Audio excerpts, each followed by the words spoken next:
ಅವ್ರಿಗೆ ಗೊತ್ತಿಲ್ಲ ಸರ್. ಇದು ಯಾರಿಗೂ ಮೂಲವಾಗಿ ಮರ ಯಾವುದು ಅಂತ ಒಬ್ಬರಿಗೂ ತಾಯಿ ಈಗ 100 ಕೋಟಿ ಕಟ್ಟಿ ಒಂದು ಬಿಲ್ಡಿಂಗ್ ಕಟ್ಬೋದು ಸರ್.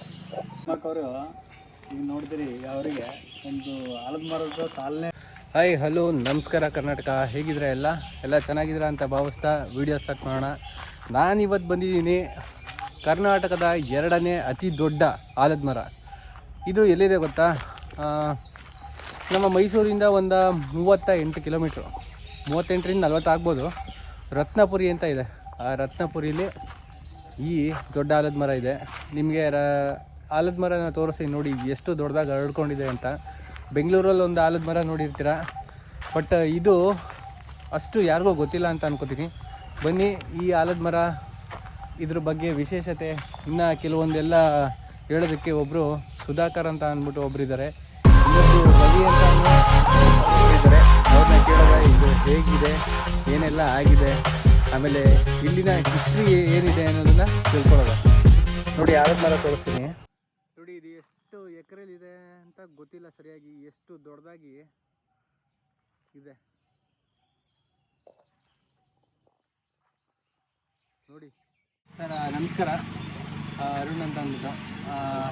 ಸರ್, ಈ ಆಲದ ಮರದ ಬಗ್ಗೆ ಒಂದಷ್ಟು ಇತಿಹಾಸ ಇದೆ ಅಂತ ನೀವು ಹೇಳ್ತೀರಾ. ಸೊ ಅದ್ರ ಬಗ್ಗೆ ನಮಗೊಂದಷ್ಟು ಮಾಹಿತಿ ಕೊಟ್ಟರೆ ನಮಗೂ ಅದ್ರ ಬಗ್ಗೆ ತಿಳ್ಕೊಂಡಂಗೆ ಆಗುತ್ತೆ. ಆಮೇಲೆ ತುಂಬ ಹಿಸ್ಟ್ರಿಗಳು ಗೊತ್ತಿಲ್ಲದೆ ಅಳಿಸೋಗಿದೆ, ಅದು ನಮಗೂ ಗೊತ್ತಾದಂಗೆ ಆಗುತ್ತೆ, ನಮ್ಮ ವೀಕ್ಷಕರಿಗೂ ತೋರಿಸ್ದಂಗೆ ಆಗುತ್ತೆ. ಇದು ನೈಸರ್ಗಿಕವಾಗಿರುವಂಥದ್ದು, ಭಾಳ ಅದ್ಭುತವಾದಂಥ, ಭಾಳ ದೊಡ್ಡದಾದಂಥ ಆಲದ ಮರದ ಬೀಳಲಿರುವಂಥ ಒಂದು ಜಾಗ ಇದು. ನಾವು ಭಾಳ ಚಿಕ್ಕಂದ್ರಿಂದಲೇ ಈ ಜಾಗದಲ್ಲೆಲ್ಲ ಬೆಳೆದಿದ್ದೀವಿ, ಆಡಿದ್ದೀವಿ. ನೈಸರ್ಗಿಕವಾಗಿ ತುಂಬ ಅದ್ಭುತವಾದಂಥ ಜಾಗ ಇದು. ಇರೋದು ನಮ್ಮೂರಲ್ಲಿರೋದು ಕೂಡ ಒಂದು ಹೆಮ್ಮೆ ಸರ್. ಇದಕ್ಕೆ ಇದರಲ್ಲಿ ಕೆಲವೆಲ್ಲ ನೋಡಿ, ಅಲ್ಲೊಂದು ಕೆಲವು ಶಾಸನ ಇದೆ. ಈಗ ನಮ್ಮ ಸುತ್ತಮುತ್ತ ಒಂದು ಕೊಳ ಸಿಕ್ಕಿದೆ, ಮತ್ತು ವೀರಗಲ್ಲು ಮತ್ತು ದಾನ ಶಾಸನಗಳೆಲ್ಲ ಸಿಕ್ಕಿರೋದ್ರಿಂದ ಇದು ಇತಿಹಾಸ ಹೋದರೆ ಈಗ ಸುಮಾರು 16-17ನೇ ಶತಮಾನದವರೆಗೂ ಇತಿಹಾಸ ಇದೆ. ಇದು ಕನಿಷ್ಠ ಅಂದರೂ ಇವತ್ತು ಒಂದು 300-400 ವರ್ಷದ ಹಳೆ ಆಲದ ಮರ ಅಂತೇಳಿ ತಿಳಿದು ಬರುತ್ತೆ. ಕರ್ನಾಟಕದ 2ನೇ ಆಲದ ಮರ ಅಂತ ಹೇಳಿದ್ರಲ್ಲ, ಅದು ಹೇಗೆ? ಆಮೇಲೆ ನೀವು ಬೆಂಗಳೂರಲ್ಲಿ ಒಂದು 4 ಎಕರೆಲಿ ಅಂತ ಹೇಳಿದ್ರಿ. ಇದು ಎಷ್ಟು ಎಕರೆಲಿ ಇದೆ? ಸರಿ, ಬೆಂಗಳೂರಲ್ಲಿರೋದು 4 ಎಕರೆ ಇದೆ. ಅದೇ ಕರ್ನಾಟಕದ ದೊಡ್ಡ ಆಲದ ಮರ ಅಂತಿದೆ. ಇದು ಸರಿಸುಮಾರು ಒಂದು 2.5ರಿಂದ 3 ಎಕರೆ ಇದೆ ಸರ್. ಇದು ದೊಡ್ಡ ಆಲದ ಮರ. ಇದೀಗ ನಾವು ತಾಲೂಕು ಆಡಳಿತದವ್ರಿಗೂ ಮನವಿ ಮಾಡಿದ್ವಿ, ಪುರಾತತ್ವ ಇಲಾಖೆಯವ್ರಿಗೂ ಮನವಿ ಮಾಡಿದ್ವಿ. ಇದನ್ನು ಅಧಿಕೃತವಾಗಿ ಸರ್ವೆ ಮಾಡಿ ಎಷ್ಟು ಜಾಗ ಇದೆ ಇದು ಅಂತೇಳಿ ಅಧಿಕೃತವಾಗಿ ವಿಸ್ತೀರ್ಣ ಕೊಟ್ಟರೆ ಆಗ ಇದು ಎಷ್ಟು ವಿಸ್ತೀರ್ಣ ಇದೆ ಅನ್ನೋದು ಪರಿಪಕ್ವವಾಗುತ್ತೆ ಸರ್. ಈಗ ಅಂದಾಜು ಸುಮಾರು ಒಂದು 2 ಇದೆ ಅಲ್ವಾ, 2.5-3 ಅಷ್ಟಿದೆ ಸರ್. ಇದು ತಾಯಿ ಬೇರು ಯಾವುದು ಸರ್? ಯಾವುದು ಏನು ತಾಯಿ ಬೇರು ಅಂತಂದ್ರೆ ನಮ್ಮ ತಂದೆ ಅವ್ರಿಗೆ ಗೊತ್ತಿಲ್ಲ ಸರ್. ಇದು ಯಾರಿಗೂ ಮೂಲವಾಗಿ ಮರ ಯಾವುದು ಅಂತ ಒಬ್ಬರಿಗೂ ತಾಯಿ ಮರ ಯಾವುದು ಅಂತಾನೆ ಗೊತ್ತಿಲ್ಲ. ಆದ್ರೆ ಇನ್ನೂ ತುಂಬಾ ಚೆನ್ನಾಗಿತ್ತು. ಆದ್ರೆ ನಿಮ್ಗೆ ಗೊತ್ತಿದೆಯಲ್ಲ, ಕೆಲವು ನೀರೆಲ್ಲ ನುಗ್ಗಿ ಬೇರೆಲ್ಲ ಬಿದ್ದು ಎಷ್ಟು ಹಾಳಾಗಿದೆ. ಮತ್ತೆ ಯಾರು ರಕ್ಷಣೆ ಮಾಡೋವಂಥವ್ರು ಯಾರು ಸರಿಯಾಗಿ ಆಗ್ತಾ ಇಲ್ಲ. ಆ ಕಾರಣದಿಂದ ಸ್ವಲ್ಪ ಮರ ಹಾಳಾಗ್ತಾ ಇದೆ. ತುಂಬಾ ಚೆನ್ನಾಗಿತ್ತು, ಒಳಗಡೆ ಬರ್ಲಿಕ್ಕೆ ಭಯ ಆಗ್ತಿತ್ತು, ಅಷ್ಟು ದಟ್ಟವಾಗಿತ್ತು. ಅಲ್ಲೆಲ್ಲ ಕೆಲವು ಕಡೆ ಎಲ್ಲ ಕೊಟ್ಟರೆಗಳಾಗಿದೆ. ಮತ್ತೆ ಈಗ ನಾನು ಮನುಷ್ಯ ನಡೆಯೋ ದಾರಿಲಿ ಏನು ಬೆಳೆಯಲ್ಲ ಅನ್ನೋ ಉದಾಹರಣೆ, ಬೇರೆ ಕೆಳಗಡೆ ಇಳಿತಾ ಇಲ್ಲ. ಸುಮಾರು ಈ ಥರದ ಮರಗಳೆಲ್ಲ ಬಿದ್ದೋಗ್ಬಿಟ್ಟಿದೆ. ಇಲ್ಲೆಲ್ಲ ನೋಡಿ, ಸುಮಾರು ಬೀಳ್ತಾ ಇದೆ, ನೆಲಕ್ಕೆ ಆಗ್ತಾ ಇಲ್ಲ. ಅದು ನೆಲಕ್ಕೆ ಆಗಕ್ಕೆ ಅದು ತಗೋತಾ ಇಲ್ಲ. ಈಗ ಹುಡುಗರುಗಳ ಆಟ ಆಡೋದು ಮತ್ತೆ ಎಲ್ಲ ಜನಗಳು ಸ್ವಲ್ಪ ಇದು ಮಾಡೋದ್ರಿಂದ ಈ ಬೇರುಗಳು ಇಳಿಯಕ್ಕೆ ಆಗ್ತಾ ಇಲ್ಲ ನೆಲಕ್ಕೆ. ಅದು ತುಂಬಾ ಸಮಸ್ಯೆ ಆಗಿದೆ. ಅದ್ರಲ್ಲಿ ಬೀಳುಗಳೆಲ್ಲ ಇಲ್ಲೆಲ್ಲ ಆಟ ಆಡ್ತಾರೆ, ಅದರಿಂದ ಸಮಸ್ಯೆ.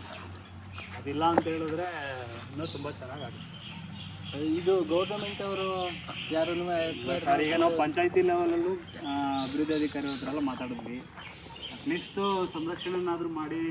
ನೋಡಿ, ಕೆಲವು ಸಲ ಅಲ್ಲಿ 2 ಮರಗಳು ಬಿದ್ದೋಗ್ಬಿಟ್ಟು, ಮತ್ತು ಇದು ಇಲ್ಲಿ ಪಕ್ಕದಲ್ಲಿ ನಾಲೆ ಇದೆ, ಆ ಕಡೆ ರಸ್ತೆ ಇದೆ, ಮತ್ತು ಈ ಕಡೆ ರಸ್ತೆ ಇದೆ, 3 ಕಡೆ ರಸ್ತೆ ಬಂದಿದೆ. ಮತ್ತೆ ವಿಶೇಷವಾಗಿ ನಮ್ಮ ಗ್ರಾಮ ದೇವತೆ ಪಟ್ಟಲದಮ್ಮ ಅಂತ ದೇವಸ್ಥಾನ ಇದೆ.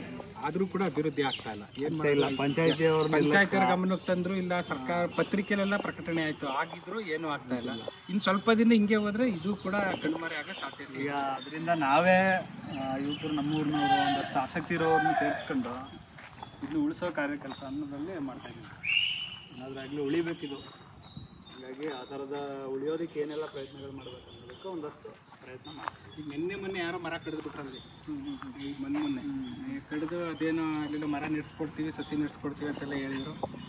ಏನೂ ಆಗಲ್ಲ. ಮರಗಳು ಗೊತ್ತಿರೋ ಸರ್ ಈಗ ಯಾವ ರೀತಿ ಆಗ್ತಾ ಇದೆ, ಮಳೆ ಇಲ್ಲದೆ ಬರ ಬರ್ತಾ ಇದೆ.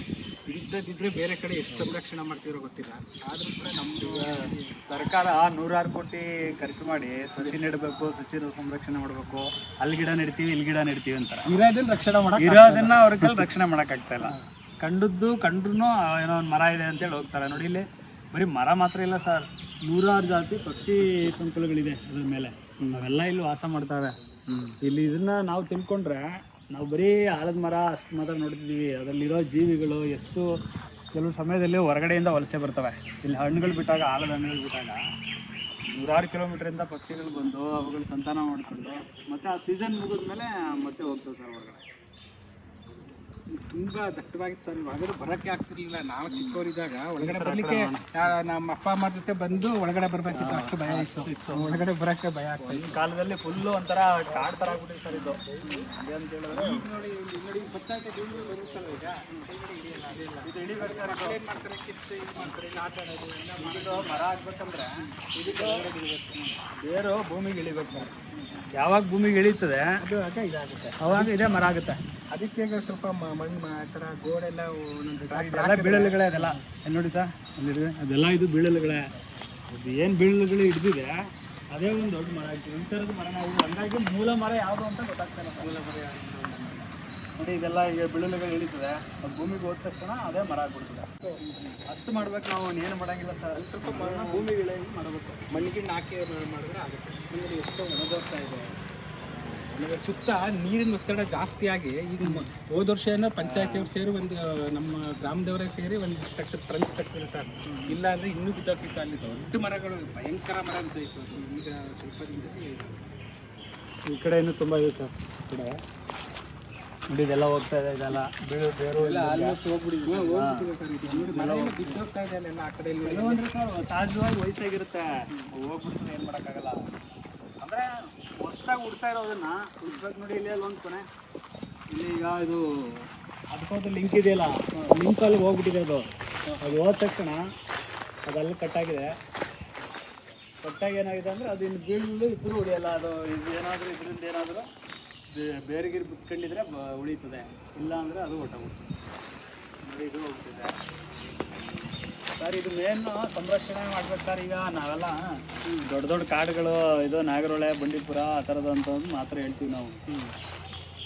ಈ ಥರ ಭಾಳ ಅಪರೂಪವಾಗಿರೋದ ಕಡೆಗೆ ಹೆಚ್ಚು ಗಮನ ಕೊಡಲ್ಲ.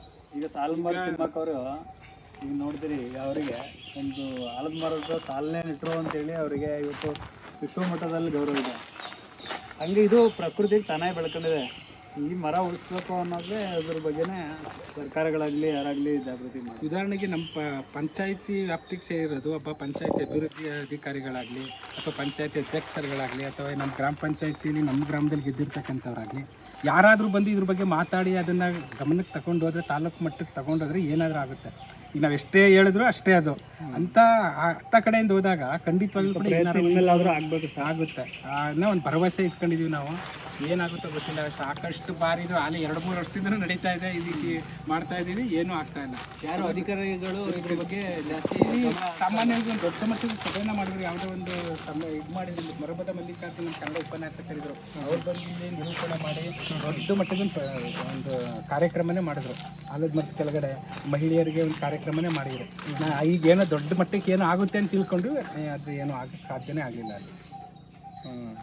ಆದ್ರೂ ಇದೆಲ್ಲ ಬೇರೆಯವ್ರಿಗೆ ಬೇರೆ ಥರ ಅಡ್ಡೆಗಳಾಗ್ಬಿಟ್ಟಿದೆ. ಬೇರೆ ಥರ ಸ್ವಲ್ಪ ಕೆಲವ್ರು ಬರ್ತಾರೆ. ಅದು ನಾವ್ಯಾರು ಈಗ ಬಂದು ಇಲ್ಲೇನು ಮಾಡ್ತಾ ಇದ್ರೆ ಅಂದರೆ ಕೆಲವರು ಊಟ ಕೊಡ್ತೀನಿ ಗೊತ್ತಿಲ್ಲ ಸರ್ ಇದು ಇಲ್ಲೇನಿದೆ ಅಂತ. ನಾವು ಊರ ದೇವತೆ ಇದೆ, ಗ್ರಾಮ ದೇವತೆ ಇದೆ, ಇಲ್ಲೆಲ್ಲ ಆ ರೀತಿ ಮಾಡಬಾರ್ದು ಅಂತ ಹೇಳಿದ್ರೆ ಹೋಗ್ತಾರೆ. ಅದ್ರ ಬಗ್ಗೆ ಏನು ಮಾಹಿತಿ ಇಲ್ಲ. ಆದರೆ ನಮಗೆ ಮುಖ್ಯವಾಗಿ ಬೇಕಾಗಿದ್ರೆ ಇರೋ ಮರನಾದ್ರೂ ಸಂರಕ್ಷಣೆ ಮಾಡಬೇಕು ಅನ್ನೋದು. ಯಾಕೆಂದರೆ ಈಗ ಸಂರಕ್ಷಣೆ ಮಾಡದೇ ಇದ್ರೆ ಖಂಡಿತ ಹಾಳಾಗೋದಂತೂ ಗ್ಯಾರಂಟಿ ಇದು. ಈಗ ನಮ್ಮ ಪಂಚಾಯತಿ ಅಭಿವೃದ್ಧಿ ಅಲ್ಲಿ ಹೇಳಿದ್ರೆ ಅದು ನಮಗೆ ಆ ಥರ ಇದೇನು ಬರಾಗಿಲ್ಲ ಅಂತ ಹೇಳ್ತಾರೆ. ಈಗ ಉದಾಹರಣೆಗೆ ಶಾಸಕರು ಇರ್ಬೋದು ಅಥವಾ ಸಂಸದರು ಇರ್ಬೋದು, ಯಾರಾದರೂ ಗಮನ ಕೊಟ್ಟಿದ್ರ ಕಡೆ ಗಮನ ಹರಿಸಿದ್ರೆ ಖಂಡಿತವಾಗಿ ಕೂಡ ಏನಾದರೂ ಮಾಡ್ಬೋದು. ನಾವು ಅದಕ್ಕೆ ಕೆಲವೊಂದು ಯೋಜನೆಗಳು ಹಾಕೊಂಡಿದ್ದೀವಿ ಸರ್. ಆಮೇಲೆ ಪ್ರತಿ ವರ್ಷ ಈಗ ನಾವು ದೇವರುಗಳಿಗೆ, ದೇವಸ್ಥಾನಗಳಿಗೆ, ಅದು ಇದು ಇದಕ್ಕೆ ಜಾತ್ರೆಗಳು ಮಾಡ್ತೀವಿ. ಹೀಗೆ ನಾವು ಈ ಪ್ರಕೃತಿ ಜೊತೆ ಇರೋದಕ್ಕೆ ಇದಕ್ಕೊಂದು ಜಾತ್ರೆ ಮಾಡೋಣ ಅಂತೇಳಿ ಒಂದು ಇದಕ್ಕೂ ನಾವು ಒಂದು ಕಾನ್ಸೆಪ್ಟ್ ಮಾಡ್ಕೊಂಡಿದ್ವಿ, ಒಂದು ಜನಪದವಾಗಿ. ಏಕೆಂದರೆ ಆಲದ ಮರನೂ ಕೂಡ ಒಂದು ಜನಪದ, ಏಕೆಂದರೆ ಇದು 300-400 ವರ್ಷಗಳ ಇತಿಹಾಸ ಇರೋವಂಥದ್ದು. ಇದರಲ್ಲಿ ಒಂದು ಪರಂಪರೆಗಳೇ ಬಂದು ಹೋಗ್ಬಿಟ್ಟಿದೆ. ಇಲ್ಲಿ ಪಕ್ಷಿ ಸಂಕುಲಗಳಿರ್ಬೋದು, ಮರ ಅದರದ್ದೆಲ್ಲ ಹೋದರೆ ಒಂದು ಪರಂಪರೆನೇ ಕಳೆದೋಗ್ಬಿಟ್ಟಿದೆ. ಹಾಗಾಗಿ ಇದು ಒಂದು ಜನಪದ. ಹಾಗಾಗಿ ಇದು ಉಳಿಯೋದಕ್ಕಾಗದೇನೋ ಒಂದು ನಿಮಿತ್ತ. ಈಗ ಏನಾದರೂ ಒಂದು ಮಳೆ, ಈಗ ನಾವು ದೇವಸ್ಥಾನ ಹಬ್ಬ ಅಂದರೆ ಊರಿಗೂ ಸಲ ಒಂದು ಹಬ್ಬ ಮಾಡ್ತೀವಿ. ಅದೇನಂತ ಹೇಳಿದ್ರೆ ದೇವಸ್ಥಾನ ಉಳಿದ ಪರಂಪರೆ ಬೆಳ್ಕೊಂಡು ಹೋಗ್ಬೇಕು. ಹಂಗೆ ನಾವು ಪ್ರತಿ ವರ್ಷ ಇದೊಂದು ಆಲದ ಮರದ ಜಾತ್ರೆ ಅಂತೇಳಿ ಮಾಡೋಣ ಅಂತೇಳಿ ಒಂದು ಕಾನ್ಸೆಪ್ಟ್ ಮಾಡ್ಕೊಂಡಿದ್ದೀವಿ. ಮಾಡಿದರೆ ಅಟ್ಲೀಸ್ಟ್ ಅದ್ರ ಮುಖಾಂತರ ಎಲ್ಲ ಒಂದು ಕಡೆ ಸೇರ್ತಾರೆ. ಒಂದಷ್ಟು ಪರಿಸರ ತಜ್ಞರು ಮತ್ತು ಇದು ಹೆಂಗೆ ಉಳಿಸ್ಬೇಕು ಅನ್ನೋದಕ್ಕೆ ಒಂದಷ್ಟು ಎಲ್ಲರೂ ಕೈಗೂಡಿಸೋದಕ್ಕಾಗುತ್ತೆ ಸರ್. ಈಗ 100 ಕೋಟಿ ಕಟ್ಟಿ ಒಂದು ಬಿಲ್ಡಿಂಗ್ ಕಟ್ಬೋದು ಸರ್, ಇದನ್ನು ಕಟ್ಟಕ್ಕಾಗುತ್ತೆ ಸರ್. ಮತ್ತೆ ಮುಖ್ಯವಾಗಿ ಸರ್ವೆ ಮಾಡಿಸ್ಬೇಕು ಸರ್, ಎಷ್ಟಿದೆ ಇದು ನಮ್ಮ ತೋಪ್ ಎಷ್ಟಿದೆ ಅಂತ ಸರ್ವೆ ಮಾಡಿ ಸರ್ಕಾರ ವತಿಯಿಂದ ನಮಗೆ ಸುತ್ತ ಮರದ ತೋಪಿನ ಸುತ್ತ ಏನಾದರೂ ಕಂಚಿದಲ್ಲಿ ಹಾಕೋ ವ್ಯವಸ್ಥೆ ಮತ್ತು ಬೇರೆ ಏನಾದರೂ ಮಾಡಿದರೆ ಮತ್ತು ಸುತ್ತ ನೀರು ಸರಾಗವಾಗಿ ಬೇರೆ ಕಡೆ ಹೋಗೋದು ಮಾಡಿದ್ರೆ ಖಂಡಿತ ಉಳಿಯುತ್ತೆ. ಇನ್ನು ಸ್ವಲ್ಪ ದಿನ ಇದರಿತ್ತಂದರೆ ಈ ಕಡೆ ಮರಗಳು ಕೂಡ ಬೀಳೋ ಸಾಧ್ಯತೆ ಇದೆ, ಯಾಕೆಂದರೆ ನೀರಿನ ಒತ್ತಡ ಜಾಸ್ತಿ ಆದಾಗ ಅದು ಬಿದ್ದೋಗುತ್ತೆ. ಅದು ಇದು ಸರ್ಕಾರಿ ಜಮೀನು ಸರ್, ಸರ್ಕಾರಿ ಜಾಗನೇ.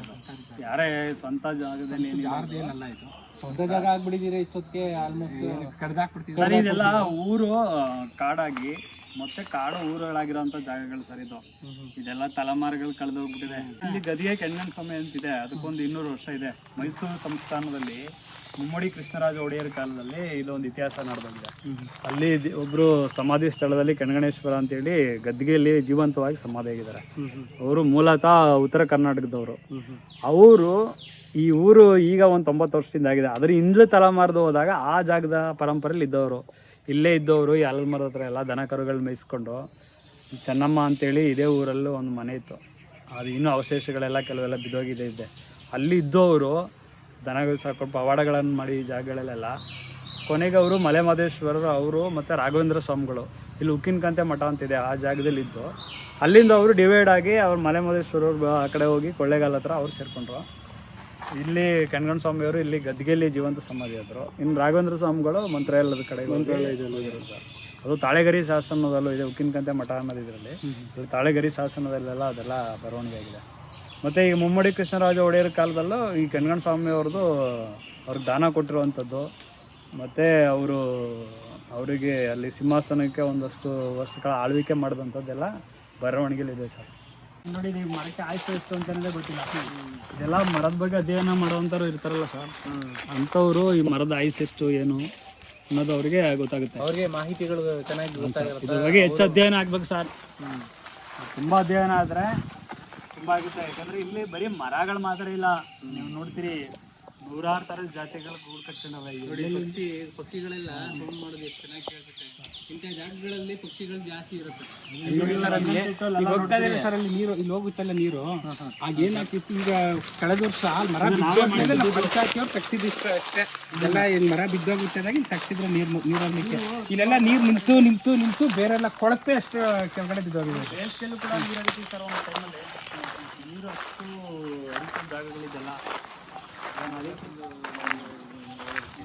ಈ ಕಡೆ ಜಮೀನು ಆಗ್ಬಿಡ್ತು. ಜಮೀನವರು ಕೂಡ ಮುಂದೆ ಕಡೆ ಮರ ಹೋಗೋಕ್ಕಾಗ್ತಾ ಇಲ್ಲ. ಕಡೆ ಜಮೀನವರು ಅವರೆಲ್ಲ ಈಗ ಅವರು ಗೊಂಬೆಗಳು ಅದು ಅವರು ಉಳಿಸ್ತಾರೆ ಪಾಪ, ಜಾಸ್ತಿ ಅವರು ಕಡಿಯೋಕೆ ಹೋಗಲ್ಲ. ಗೊಂಬೆಗಳು ಮಾತ್ರ ಇದು ಮಾಡಿ ಮಾಡ್ತಾರೆ. ಇನ್ನು ಈಗ ಏನೇನು ನಾವು ತೋಪನ ಈ ಕಡೆ ಬೆಳೆಸೋದಕ್ಕೆ ಪ್ರಯತ್ನ ಪಡಬೇಕಿಲ್ಲ. ಈ ಕಡೆನೂ ಆಗಲ್ಲ, ಈ ಕಡೆನೂ ಆಗಲ್ಲ. 3 ಕಡೆನೂ ಈ ಕಡೆನೇ ಬೆಳೆಸ್ತದೆ. ಏನಾದ್ರು ಈ ಕಡೆ ಬೆಳೆ ಬೆಳೆಯೋದಕ್ಕೆ ಅಲ್ಲಿ ಬೀಳಲ್ಲೆಲ್ಲ ಬೀಳ್ತಾ ಇದೆಯಲ್ಲ, ಅಲ್ಲಿ ಏನಾದರೂ ಮಾಡಿ ಒಂದು ಟ್ರ್ಯಾಕ್ಟರ್ ಮಣ್ಣೆಲ್ಲ ಹಾಕಿ ಏನಾದರೂ ಶಾಲೆಯಲ್ಲಿದ್ದೆಲ್ಲ ಮರಗಳೆಲ್ಲ ತುಂಬ ವರ್ಷದ್ದು ಇವೆಲ್ಲ ಇದು. ಯಾಕಂದ್ರೆ ಮರದ ಗಾತ್ರನೇ ನೋಡಿದ್ರೆ ಹೇಳ್ಬಿಡ್ತದೆ. ಗಾತ್ರ ನೋಡಿ ಗಾತ್ರಗಳು ನೋಡಿ ಮರ ಎಲ್ಲ ಬಿದ್ದೋಗಿದೆಯಲ್ಲ, ಅದು ತುಂಬ ಹಳೆಯ ಮರಗಳಿದೆಯಲ್ಲ. ಕಬ್ಬು ತಬ್ಬಕ್ಕಾಗಲ್ಲ ಸರ್ ಅದು.